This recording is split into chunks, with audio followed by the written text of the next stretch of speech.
Salam Guru Penggerak.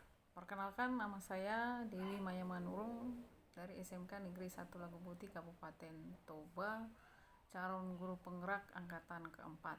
Di sini saya akan memaparkan jurnal refleksi minggu pertama calon guru penggerak angkatan keempat.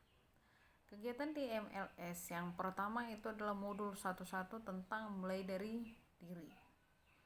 Di hari pertama kita harus pretest ada 17 soal. Kemudian di hari selanjutnya kita mulai merefleksi diri tentang pemahaman dan pemikiran Ki Hajar Dewantara. Di sini kita diajari atau diingatkan kembali tentang pendidikan pada masa kolonial dan bagaimana dulu awalnya para pahlawan kita atau para penatua kita itu untuk membentuk sekolah dan membuat pendidikan pada masa kolonial. Kemudian terus ada peningkatan dan lahirnya Raden Ajeng Kartini. Kemudian ada lahirnya juga program pendidikan baru. Kemudian di sini kita diberikan video. Kemudian kita disuruh dari video itu di masa pendidikan kolonial mana yang paling menarik. Di situ saya jawab yang paling menarik itu adalah pada masa Raden Ajeng Kartini. Tentu kenapa saya menarik, kalau tidak ada dia, kita sebagai perempuan tidak akan mendapat pendidikan yang sama dengan laki-laki. Ya, seperti itu yang paling menarik. Jadi ada persamaan antara kaum perempuan dan kaum laki-laki untuk mengecam pendidikan, persamaan emansipasi wanita. Itu yang paling saya menarik di situ di zaman penjajahan kolonial. Kemudian untuk pemaparan Ki Hajar Dewantara, memanusiakan manusia dan menempatkan manusia pada kodratnya, itu yang kita lakukan di sekolah. Biasanya memang yang pertama itu adalah yang nyata dan bisa kita lihat itu adalah pemilihan ekstrakurikuler, yang mana siswa itu bisa memilih sesuai dengan kemampuannya.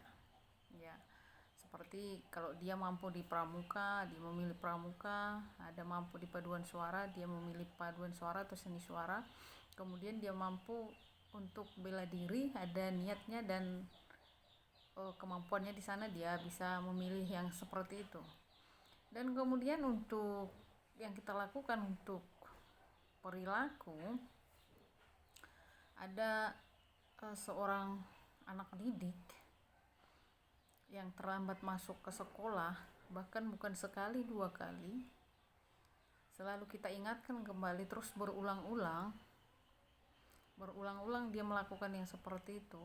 Akhirnya kita tanya terpisah, tidak bersama dengan temannya lagi, baru dapat solusi bahwa dia mengatakan dia harus bekerja dulu baru datang ke sekolah. Jadi untuk itu kita buat suatu komitmen bersama buat dia, dan untuk kedepannya dia bisa datang tidak terlambat lagi. Itu contoh perilaku yang bisa kita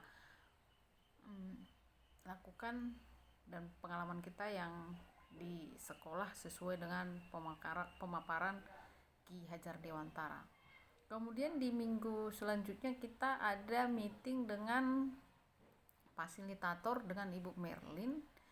Ibu Merlin di situ menceritakan dan mengeksplor bagaimana sebenarnya tentang pemikiran Ki Hajar Dewantara dan apa yang disebut dengan merdeka belajar, dan apa hubungan dengan budaya kita. Seperti itu pemikiran Ki Hajar Dewantara dengan budaya kita, budaya Toba. Saya rasa tidak ada yang bertentangan, selalu mendukung. Di situ kita mengadakan diskusi dengan fasilitator, bisa bebas bertanya apa yang pengalaman kita di sekolah untuk sharing bersama. Kemudian di hari selanjutnya kita juga mengikuti meeting dengan fasilitator kita, Pak Mujabat. Di situ kita untuk membentuk suatu kolaborasi, diskusi. Di situ kita mendiskusikan apa itu pendidikan dan bagaimana tanggapan kita tentang pemaparan Ki Hajar Dewantara dan apa budaya dari kita yang mendukung pemikiran Ki Hajar Dewantara. Setelah selesai di monitoring, kita dibagi kelas menjadi 2 kelas kembali, satu grup itu menjadi 5, dan waktu 30 menit dikasih untuk mendiskusikan. Dan dapatlah hasil dari diskusi kami bahwa pendidikan itu ada wajib untuk setiap kaum, ya, baik kaum lemah, kaum kuat, baik siapapun pendidikan itu sama dan harus sama untuk ditempatkannya, perlakuannya semuanya sama untuk membimbing nanti peserta didik itu menjadi orang yang sukses dan selamat untuk kedepannya. Dan hubungan apa budaya Toba yang mendukung pemikiran Ki Hajar Dewantara. Yang pertama itu adalah filosofi anak kokido hamoraundiau, yang mengartikan bahwa anak itu sangat berharga buat orang tua, yang mana dalam pemikiran orang tua anak itu wajib mengecam pendidikan. Dalam pemikiran orang tua, apabila nanti tinggi pendidikan anaknya, jadi akan mendapat kesuksesan dan bisa merubah kehidupan, bahkan nanti merubah keluarganya. Jadi apapun yang menjadi hambatan nanti untuk mencapai pendidikan, orang tua bisa bertanggung jawab penuh tentang itu, bisa melakukan pengorbanan penuh untuk mendapatkan pendidikan dan cita-cita dari anaknya sendiri. Itulah pemaparan dari filosofi anak kokido hamoraundiau. Yang kedua itu filosofi tentang anak niraja dan buru niraja, yang mengartikan bahwa antara kodrat dan laki-laki dan perempuan di dalam pendidikan itu adalah sama-sama berharga dan sama-sama mengecam pendidikan. Jadi sama-sama dihargai, sama-sama memiliki yang namanya hak di dalam pendidikan. Itulah filosofi dari budaya Batak yang bisa kami paparkan secara berdiskusi di minggu ini. Itulah jurnal laporan yang bisa saya buat di jurnal refleksi minggu pertama.